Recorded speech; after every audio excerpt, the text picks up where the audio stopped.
The Prophet Isaac Osubempa are trending on social media beginning from Sunday even up to now. From all looks, we be clear say among for your migrants on Betramano, and also I and I say not the honest betray Edia movie. Now, Prophet Isaac Osubempa didn't come on us all them was Sunday week. Or Chirehawa or Dahudi Yao or MPP party no. Now all this one no assembly say obi ebisa ne say e boni be na party no e dey Prophet Osubempa to the extent say or the cha enyi and na me no di komi Prophet Isaac Osubempa be di komo and wo chirim say anko no obi aye okay anko no obi any problem but ebusia it seems like every week no Prophet will be can ever MP party no but no di come no or just say anko no dey only party no any issue be but just that what he say o makoye meeting bi Kumasi na meeting mokoye no ni di EPOB na omo tena meeting na se na and a friend no leaky audios no and na nkofo so tena se meetings no ye the informations na man and na man di bufu na busi odi come on or di kra manizika Ziga di ne ho komode a ohun ni say answer no na so ni begunu no zika so she mortuary ebusia it didn't really go well. Prophet Osubempa din Chema Mutumi din be mu Dr. Mahmoud Bawumia so edin be mu ebusia message di mu ase obe subscribe page no mi adoma no so no wait to comment about me say me ho how is fa e receive the message na police for so ya police fo bi e na de ne ba no mo so mo kwa ba anam say ni munyi hankofo no na nipa yo na mo hu so wo ana mo se key no mo de bibie ankofo no krofo na amfa ama wo mo omo mbegya no danso ma ho na se sofo ya betwen infa sofo krobia sofai sofo krobia oda so tias na nyame na kwase nku sofo mo bu no wose papa ma obo wane muja sofo asem na nyama na efa mu na MPP fo bi bu fo mu di matem no am say omu nim de eto ye yo sofo omu nim de eto ya community atem sa se no mu di atem no sofo na ewiase we ohun etua wenku mu etua biem na ento wa da ne enka no achi ose agro ye de na senka ziga mu bi ena nke de sa de we ye o ma me nyini so nkomba betron ma keka nsem bi o ka kire ne Osubempa no sofo ebi anko mu kranko se nana ya okesi etia sonkono na nkomo de ne fa kwan wo de me fa so na me nyidi senka nana ya okesi kraba be transfer so okase etia me sofo Osubempa tinyama mo de me fa mu nana ya okesi ni ziga mo nko fo mo kasa enti wo ma ante enti wo ma hu ani MPP for mo social media no mo di matem no enti wo ma ante se ye Osubempa bibi enti wo mo tehwe enti wo mo nim papa bia na wo de me jo anu CEO ete akwetira me kofa wo free dance ma ho no so for krobia kanasem so for chaso wusu si nanim waka but ayana yeto bi si tro do wusu matwa ma men kansen bi na wunduru afite fi wa wonu mu bat sa no a ofo se ene de ya tete ne ya tesem osofo ma men kansen we na wunduru no obi no no ba be che me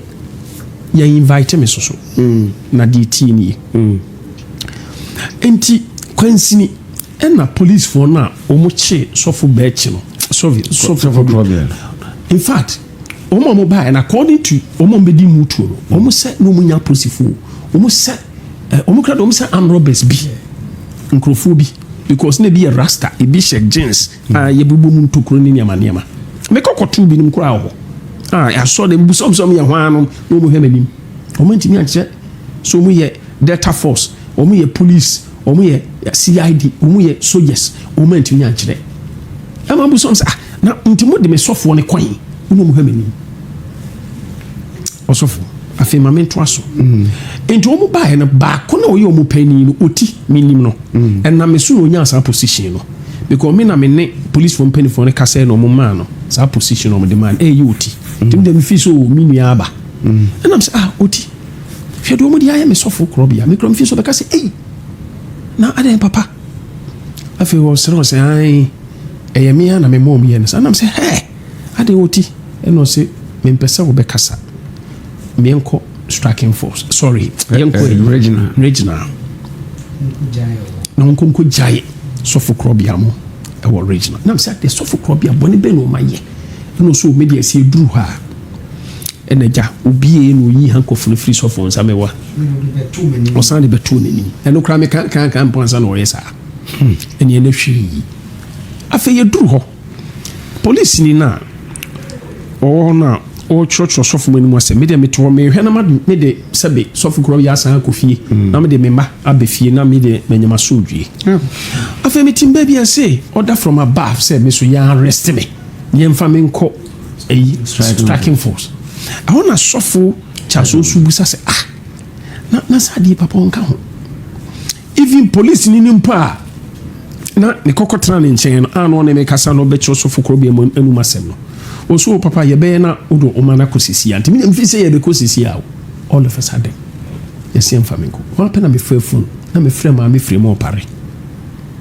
mefrɛ no sɛ ɛyɛfoɔ no aba bɛyɛ saa nsɛmfoɔ saa no wodeɛ ɔsɔfo gyama me ɛnkyɛ mɛsan frɛ wo ɛne me nnɛ mefrɛ maame na maame no fu adum ɔfrɛ no baako no ɔte ɔbɛfrɛ baako bɛfrɛ me back ɔsɛ deɛ nsɛmfo no mabaa bɛyɛ ne saa nti na woyɛ asɔre na wɔmaba hɔ no mabaa bɛfa wo na ɔmyɛ wo saa wodeɛ mate mesoma sogyani bi wɔ Jubilee House ama no aba hɔ nom nti wodeɛ mɛsa no aka sɛ sisi a foin ne fu adum sogyani bɛba ne nnɛ afei deɛ ɛsɛ mfa me nkɔ striking force na medeɛ bɔne bɛɛ na mayɛ saa ta meka sɛ manu asɛm kora yɛntwerɛ nti deɛ na mayɛ mfa me nkɔ striking force yɛsɛ order from above ɛna maa mefrɛ wo ntumi a ɛno koraa no sɔfikya so so ne kaeɛ a na ɛkɔba sɛ ne yɛmfa me nkɔ ayi yɛfɛn sɛ cantonment nti cantonment ɔno na mefrɛ ɔsɔfo mefrɛ kyama ntumi ɔka saa asɛm no kyerɛ me ne o na ɔsɔfo nti deɛ nti na ɔmo yɛ me saa metwene ho a mente aseɛ mennim ho hwee menka ho menyɛ hwee menya bɔne biaa o na ɔsɔfo ɛnɛ yɛwie a mesan wɔ nsɛm bi ka deɛ nti ɛkɔ agradaa hɔ no mepɛ sɛ nkurɔfoɔ hu picture no na ɔmhu the reason nti a ɛkɔ agradaa hɔ enti ɔpani sɛ ɔbusaa me a saa ɛna ɛma yɛkɔ pie regional hɔ no yɛde yɛkɔ pie hɔ no mekɔ akɔgye me ba me sɔfoɔ na de mekɔ pie hɔ papa the very moment a wote yɛsɛ yɛmfa nkɔhyɛ sales no ɔho yɛ wo sɛ nyame ne nipa anim ni na menyinni na ɛyɛ me sɛ meso daeɛ na ebi a m'ani bɛsan ate because ɔsɔfo menya ahwi o ɔsɔfo nyɛ sɛ bi a mayɛ biribi nka bi nhyɛ ɛna yɛyɛ me saa adeɛ na yɛde ɛbɛka sɛ bi ade na fa mmara kwan so nti mmara n'ani ne di o menya bɔne na mmara bɛn n'ani ne di no ɔsɔfo tama chama wontumi ka saa asɛm kyerɛ me frɛ Victor mfie me sa frɛ chama wontumi na fo no so no fu adum ɛhɔ na Mr. John Boadu baa hɔ na me narrative story ne nyinaa kyerɛ no Mr. John Boadu hwɛ m'anim deɛ ɔso deɛ ɛnyɛ hwɛ so mu de wobɛtuma deɛ mɔmo mfɔ mo ntum na ɔkyena yɛbɛba ha ɛna ɔno so gyaa hɔ kɔɛ a obi te hɔ nom sɛ Mr. John Boadu da hɔ ma adeɛ kyɛn atoro sɛm bɛɛ no Mr. John Boadu da he ma adeɛ kyɛn w'ani bɛɛ 30 minutes kora hɔ no ɛna ɔkɔɛ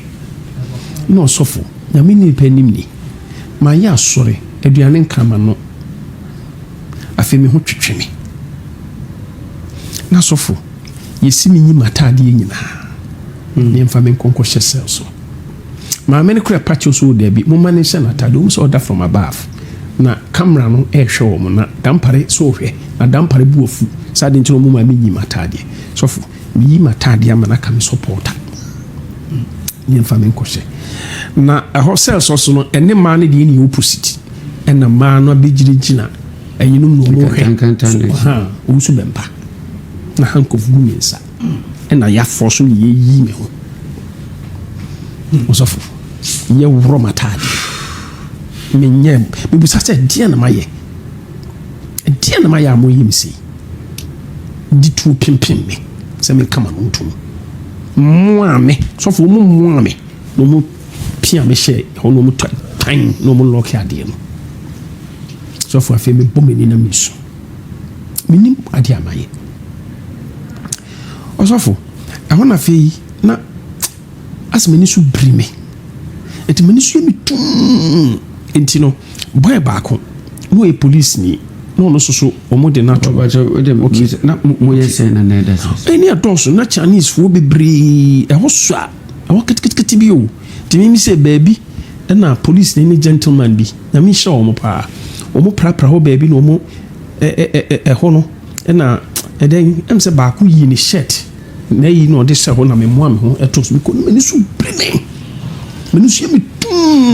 me hu baabi a me wo sɔfo na yɛ dɔso so yɛ gu dɛm hɔ asɛ China fo bebree na blacks hɔ nom nam sɛ yɛ bɛɛ 3 as 4 baako yɛ police ni na ɔmo so ne wife anya problem ɛna ɔmo de no abɛto na gentleman bi gentleman wɔ very good pa ba me nim ne din ɛna wonni access to phone ɛna sɔfo so kom so deme afei me tim ani ente enti na afei me da hɔ no sɛ na dabrɛ me nim sɛ na me ho wo so dodo enti omu na omu complain ma police ni na wo hwɛ on sɛ no bibi yɛ sɔfo asɛ sɔfo ho wo so nyanhwɛ ya bibi betumi ato no me ka sɛ na me ho afoton te sɛ de yɛhwɛ nso gu me so ɔsɔfo te sɛ me bofo me yam te sɛ me hu asɛ te sɛ me nim de ɛyɛ me asɛ bibi boba me asɛ me hu ni nsi so bibi basa bi me nim de na ɛyɛ me ɔsɔfo na me nim de na ɛyɛ me enti no omo ɛyɛ na yɛde me call hospital police hospital omo check me an omo sɛ no me so ni pressure asema doctor no kan sɛ baby am pressure wɔ no so omo amfa man to hɔ amma me drip yɛnti asempa ɔsɔfo awonam sɛ yɛbɛma me drip agye sɛ me doctor aba hɔ ansa na me mo frɛ Dr. Poku ɛne Dr. Poku yɛ adeɛ paa ankyɛ na ɔbaa hɔ no abɛsi to 8 hwɛɛyɛ ɛna ɔmo ma me drip sɔfo me da deep femininity a polisifoɔ bɛsɛ 4 ɛgyina me de mu kuta AK-47 police hospital meka sɛ na drip ɛsi me so afei na baako abɛgyina m'anim sɛ yɛsɛ yɛn hankɔfo me ɛnam sɛ adandeɛ na mayɛ nti yɛn hankɔfo me ɛna ɔsɛ ɔmo deɛ ɔmo mpɛrifo ɛna aka twom sɛ yɛn hankɔfo me mfa mmɔ mpa no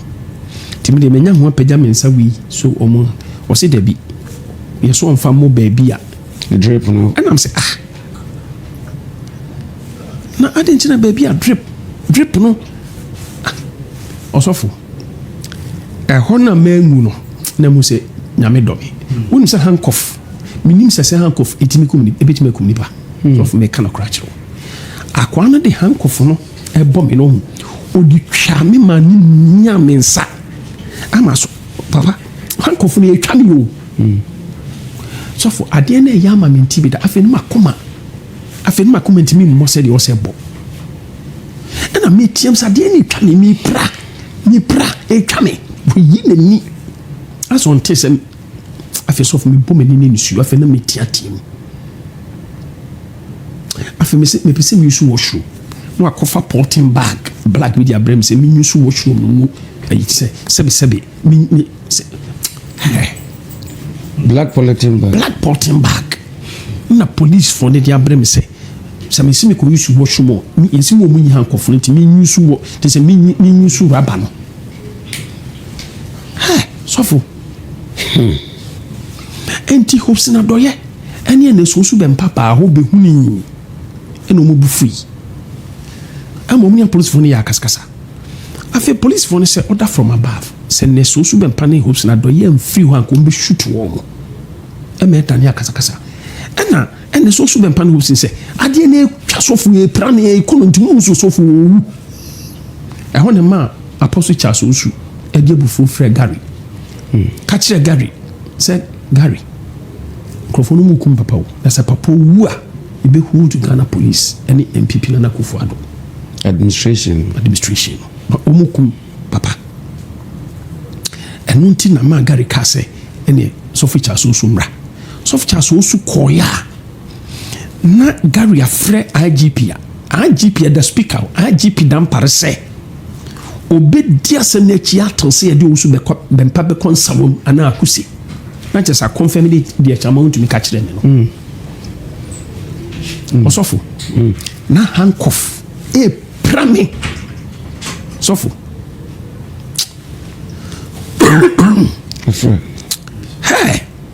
menim sa handcuff ya sa wo menim da efiro ko me hu handcuff ra me yentime hyeme na menim sɛ dia kwane ya de nsofo na etwa me na me bleed o na drip no sɛ na me sa no wonim sɛ doctor ni de abufuo ene firi ho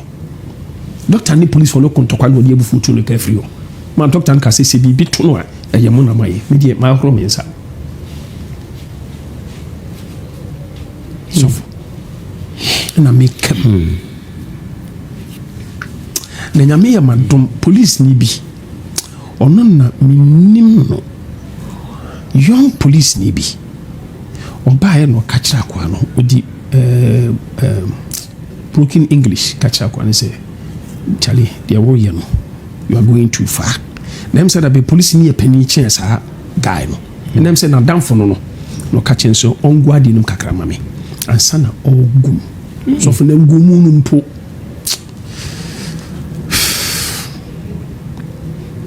ɔsɔfo me sɛ the next day ansa na meeting adidi the next day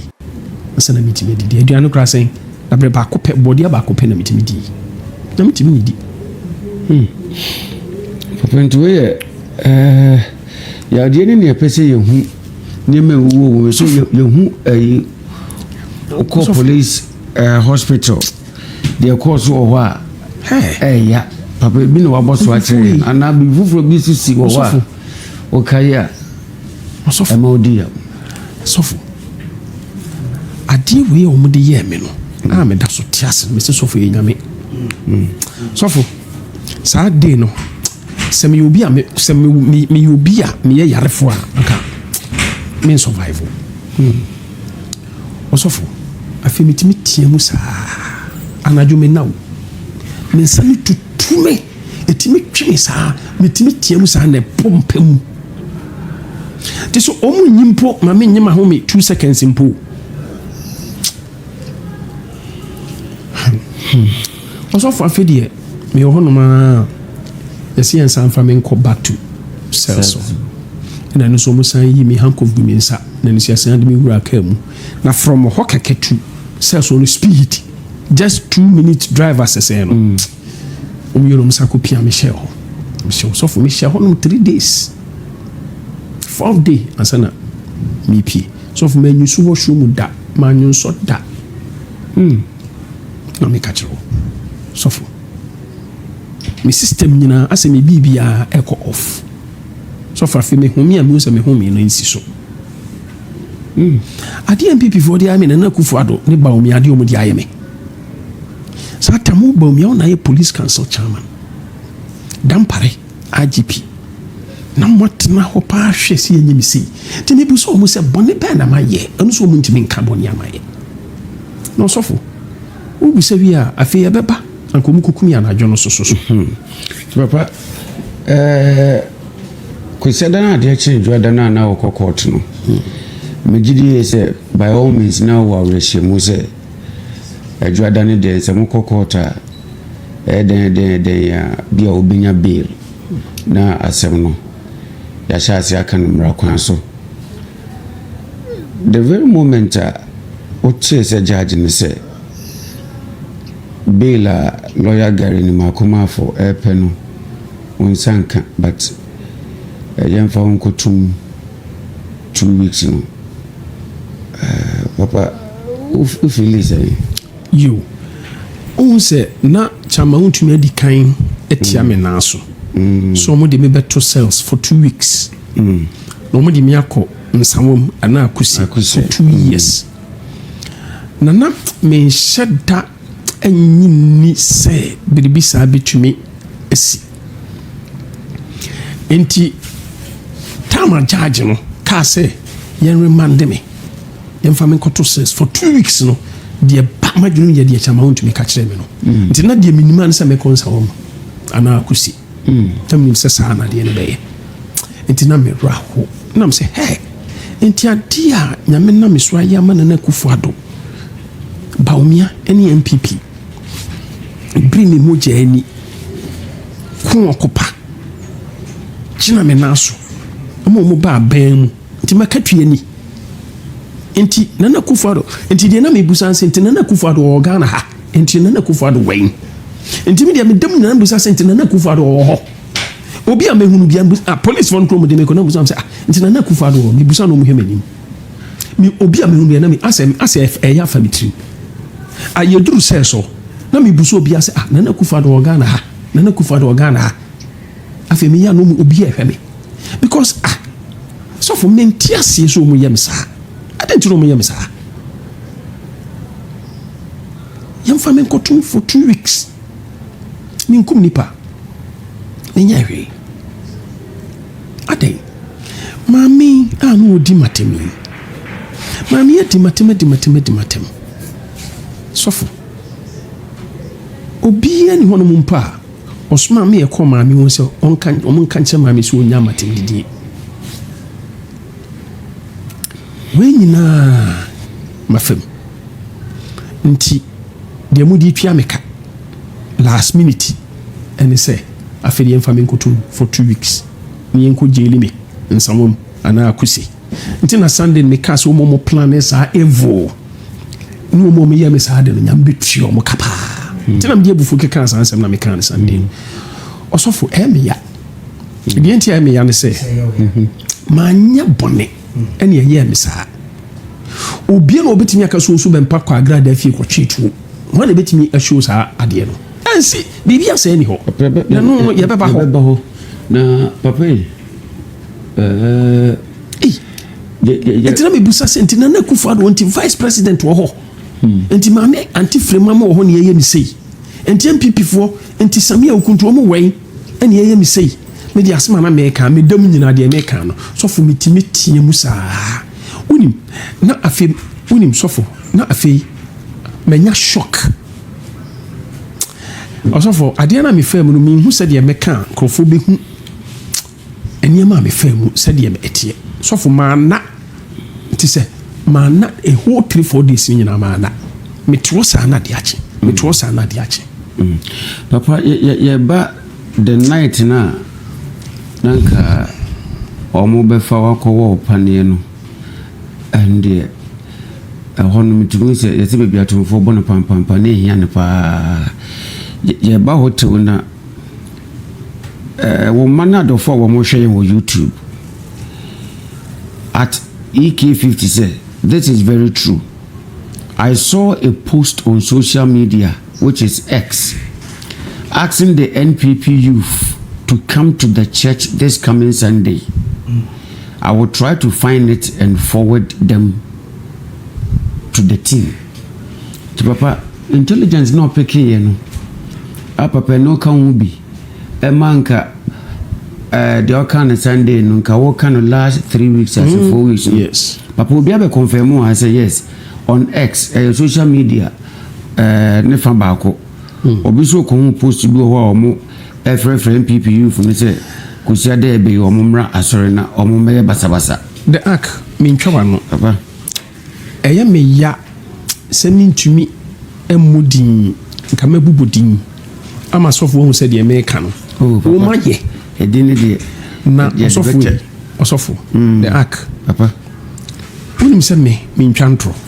na correct the ark unim panifu a omo frɛ ne omo tia me na so sa issue yi ho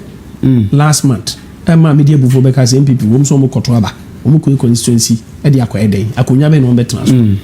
unim se that day na ka media bufo ba be kasa te se de me kasa Sunday osofo omo tia me na so omo nya nkwala o osofo se wi a me frɛ binum na me to speaker na mo amuntie from their own mouth. Oh, na se bi frɛ for stimu nyina afrɛ me nkrofo abo mama ne osofo ankomo ba o na bibi ne sintino mama o last Sunday ankomo ba na nso into this coming Sunday so mo ba pa o ma ye bibi awie ya mo muska mo ma ye bibi a o ma organize asoma nkrofo mo ma ba ha abɛhwɛ komba fa so abura so dem ha ya asori sa na o ma bura ha sa na o ma plane on be party say o mo ba asori o asori koso na fo ma start asori no mu ye dede wa so dem ha o ma start commotion sa na o ma plane ni nyina o ma ka kyerɛ me na o mo plane ye no nipa no o gina o mani ma no o kasa kyerɛ o no o ma bu nipa ne din nyina kyerɛ me unsa sande media vodi unsa media vodi kase unsa me cassette ya na bi ya so bi okay me na me bi enti am yes ko na bi e madam fo dey enti so me boni di na me di na tem public ono kro tie be no asa anta so fo so be pa yes but of frame na me na hu di enti am yes ade no am mention it papa nti anadwona on be fa o as of na kwesi ne awule ne kofi edi o machi no papa waka but etie wonsemu a emse ebi o mu ebi aye ni mu a ye pese yete osofo adia me taminyam ase me hu se nyame nyankume me hu se mi wo branson senka me wie madwuma ke bia nka kwan a mefa so afiri asase so sa incident ne siye no osofo unse me kase na mintime na sofo na me na yo me twere na me hye konamu sei obi obaba obi a bedi me danse na me hye konamu na ma senso na mammoa me hu sei na me hye ho because ade no kura me da so bi kitu bi na mammoa me ho to ba na mammoa mo kit na me hye ho die me hu ya ne se mani abi nshranka radi Yesu amen na me hu aposifo mako 8 o mukuta AK47 a o mu di pick up aba besi eho so for the me answer the handcuff agumensa revelation mu eno mu a me share car no nti me tinfin na police ba ko timi nsa ni faso no kutatu na ba ko timi sabogum so no kutatu na the wall driver no na ba ko ti front de mu ya so ma move et ma ko gina so bi mu na ba ko so ma na ba ko so ma na do no mo timi nchen na yire me bra handcuff gumi nsa no revelation mu na nia o ti front no o di ni kutu ya seat no so na o twe panie ya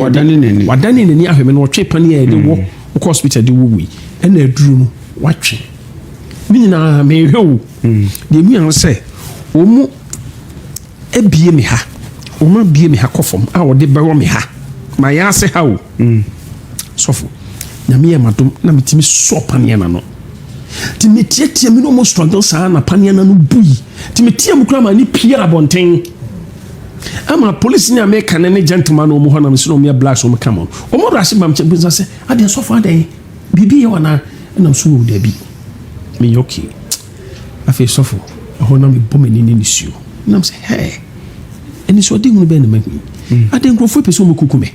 enti baby asese di ade na duru ni enti e serious enti na kufu ado wen afi na me sambu sa police ni se enti na kufu ado wen enti vice president wen de mi busa wo se so no mi musa bibia se no pe na mi busa osofo ahona mkache police nse on frɛ me brother mame no ma police phone frɛ sofo na nakwasi na me narrative revelation e kire na nakwasi na mkache se nana on biso mu kukume enti kache papa yawo mamu nkofie me da nyina mamu nkofie because say na mahu ena nana se ne omu nkofie enti on set sofo na namu ankofie ba first no mu kofie ba no mu kofie no makof ma aduane no ma ba aduane kra me tefo man kofie osofo me wo hono na fidie yese yensan fa memra hospital ho wa bronka so yare me nka se me yare o mo sande me kon yesan de handcuff no bom sansa bom pem se de o mo ye no da bia tibi de mammoa me ho na me de me da ho o mo se mpelifo na se o me fa me bra afidi anadwo be one something as a day me nkohwa police phone na bibi hye o mani mu no ma buura me dem ho iti meni na me hwe because na me minjimi nda na me buso mo se ade mo ye hwan no because emi nwa se bibi hye o mani afide baako etwe na de ne baafom se na no e no se yeso o mo mafa me mra na opani bi peso no mi di nkomo e na me se hefa e no se me de me hu baabi o mo de me ko e na me se me nko e ho ne da ne problem no no me se me ntimi nka se me nko na fe baako fa ne phone ti hu so aye call na fe de mi aso mo buofu sofo wapi no mu yi handcuff na efiri mpa no no de bɔ me nsa mienu na sɔfo mo twene afede no so mo pagya me no mo moa me to mo duru car no ho na sɔfo na kwasi ne wo le move me prado no be gye mo car n'anim na sɔfo na si ana confront omu so na mo de papa ekoi ona mo ka na kwasi so na kwasi no right so bebu so omu sa na kwasi free honko papa na kwasi free honko de mu so mo amoa me ahye car no nti police ni no me fan say the otim me sani fa so no 1 2 3 and the driver no 4 and another 4 kutetu eti bracket pick up no emu no good aho apedi mu so ma move car no te se de me revelation mu pepe na so for speed wo mu de me call ye no so for senka bibi cross ye a so for ke nyina ke nam ke be yam se no ko mu de me ko speed na ko o ma ja awule mu ho baby o me fa bia na awule mu di akiri o mu de me ko far headquarters inside ho speed ko fa nuanum no mu sande pie ko fa de mu anse pie British embassy nuanu mu ho so for speed no mu sande be fa osu ni nyina na awule di o machi somebody come awule mu se sei na ekosonto so edi akiri nyam sa na another car bi so di akiri so for no mu de me ko fa stadium speed na fere o mu de be ko fa eyi kawokudi ko fa fencing Nima road no speed ni nyina na kwesi mu de car di akiri na se cars 3 asesen san ka ho no mu de bi ko duru Jubilee House baby a tie no no aho no mu pake na ba ku si o ka sa o broken English no ya bon fi samente brofo na o de brofo ka se men crofo no e follow wo mo nti mu hu di o mo nye ba man te de nipa na ono ne kan ye de yam tia so o ka so okay then we will do it another time as be ne langas ne huwa o be hu se wo ye ba fa so mo se be sisi sa wo be hu so mo party no na yes so ampa because o mu di matem no mis minim dia me they see now no meaning 2024 election. Oh yes 2024 election na tem didie o mu didi me na nyame so ye madom nyame kasa chem so onfa akonya ne ma o mo enti me so me ko nyame anim na me mo hu se me pese me mo hu se die film anu ma ba no sa na bisi to mbe repotoro o mu dia go 2028 to mbe gide che first one no mo je to mo mo ko so ni matem after 2028 see nyina tikana ye be na me the MPP for no dia o ma nya matem didie no mo dia mi nyina chi na ku for the administration no mo dia mi ye hye mu no o ma mpe bibi anya no mo mprofo be didi matem me dia me ko ati o mo sa ha o sofo me ko ati o mo sa o mbe ba ba mu na che o sofo asempa na me ka che o no sofo osofo eso bia na ne calling me that is my calling. That's right. Sebe min kan tumi ho minim de me ya wo beti win election o na se Dr. Baumia na nka minim de me ya ko beti me Kaish. me kire no kra mo no ahudwiri no e mo no didi nkomo o na di fo mbe hyehyɛ nkom se MP be wi ni e de na me ni o ma yi nti na o mba yi hyɛ sankom no me kan kra eti no eso bia na kyede sofo me se 2028 wi MPP fo no mu di matem ebe yo mu se daye o mu nkoso ni matem 2032 be duro 21 be 21 be duro misumi nyanwi eno mu kum ye nku sameti wani no man sua nyansa ebinum e o mu ye mesa ana ku for the administration MPP fo nyina o man sua nyansa o man nya de o mu de ye me no ade o mu de ye me no onipa bie ni hono mu ye ne saa anka de mi ye ebi kran ko be ya abro saa zigas ho na ono wote won ma wo se 20 ho me ma so bigoro odi agro 2 years abato na ntuno saa boy no wafana fofra mo mfa ma entro na o kan susu ma sem na meka odi agro 2028 abato be duro no hye fridge me kan no crash o pon chonto no challenge ye make o pa o mra bonti no meka susu be pa wo boa no ma echa ma untu ye ni be wo boa ne ha ade osofo me no me mfa me nsa meka wo ba me ye ama wo chama wo ntimi di matema no ye de o nyina chi na mse sa akwa wi wo bi twa onsa de abre me ene me so memu ohu se de wi asete osofo me ku nyam yenim punishment no oje nti oje punishment no se obehu nyansa na so de misika be mamia na obema ne nkro de me $500 abremia minim de meya e be se ja no apone do we ka se lo asem tende ye de be konkon ho yemfa konkon and yemfa konkon na ba do sofo omo mu di matem no omo nye careful atem de de omo ni because me ye di matem me udi matem kra na me ye kese atem de de omo ni na 2028 ni duru ha enya me nkwa na mto aba wo Ghana nyina na to aba yebi papa nti memo mo hunu se eye Yesu eno de amamu akunya manipa na Yesu ena akyem sa akyede no awu gifinis me nyi I will prove it to them next time we boy hon komo ne krakra mu no MPP den no munya papa ya odeni be furu mu me de senkanya na ya odeni kra na nkeko ene so omusa ko enu meeting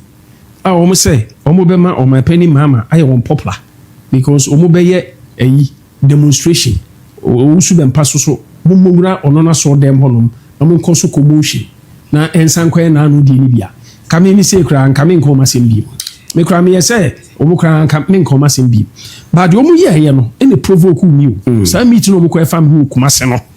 omu meeting na mu bia frame nkrofo abo mama ni omu frame ayaye 3-way calls amati omu voices no ene kusan ko kanyae e ma me be kan omu constituency abatwe kra ho asem that church no Sunday no kame no omu ni asem ntimi de me no omu ni asem ba omu pese omu ne me koso wa asem de a ene me so me no omu be wa asem sa because me no to be frank with you anya meet omu ko e fa me hu ya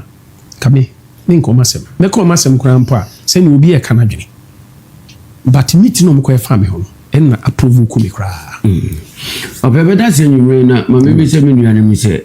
obi bi se tew na yeah, but regardless, I have the discretionary power to. O question is, be the buffet yanese. Sir, Papa, you remember what I said? Yo, enti mo be sign a program da be. Me had my Friday. Good. To Friday no. Friday no. Mo samra me ye mo program. Friday dey member. But mehemo nti no mo asam wansan o mo ansan obia kama na obia soso Ghana ni ye nyina sebe Ghana fo obia timi kire na adwene na mo turo mo kasa so wusu bempa nye ni ye wusu bempa nye ni ya meka ziga bi ya se frebu bi ziga ono na nke na ono ne ye ne se de me penkra mo fa asem so le flag bearer kremoni no oba mi fie da bia me ne no ene ne kona krana ne yirusu be didi mi fie so me penkra mo fo asem look at all these things ono akwala mpenifo ehia ma ono ni hobi to ni de ekoso enti sa ziga no mon kan kire no wo se me masoro begu ene ono so 2 years bedu no hye fridge mo opa won challenge media make sunsun asemu na una so for say me fa se kan se me ko shoot na me ko twa obi ana me ko bu obi tu make sunsun asem so asem masoro begu masoro nso ya kase ya chen ho no na masoro no enemy wo su bempa me so chen MPP party that's right say me cannot mas good into asese me masoro begu a me masoro begu no nkwa ye be he de be di kan akọ nti me kan no to mo di matem de omu ni yesu efro bi Ghana jollof on de onkosu ni matem no se ne yam wo ho on so no berebo e wo kidney good on so bo se ne yam pro ne langas ne huwa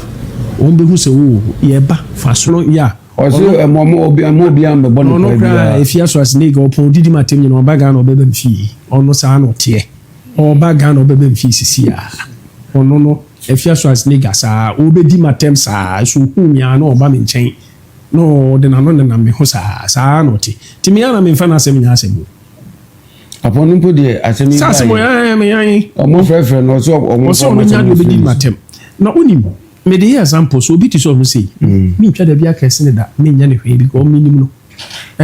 sa no tie efia so as nigga ɔba a ɔda no bɛfefa ho saa o papa fa kyɛ me ɔba ɛyɛ biribi ntina meyɛ saa papa nyɛ hwee papa ɔba deɛ ɛsaa o na yɛasere na magyaa de akyɛ no so many times anaasɛ ɔdi matam ba me fie da biaa meboa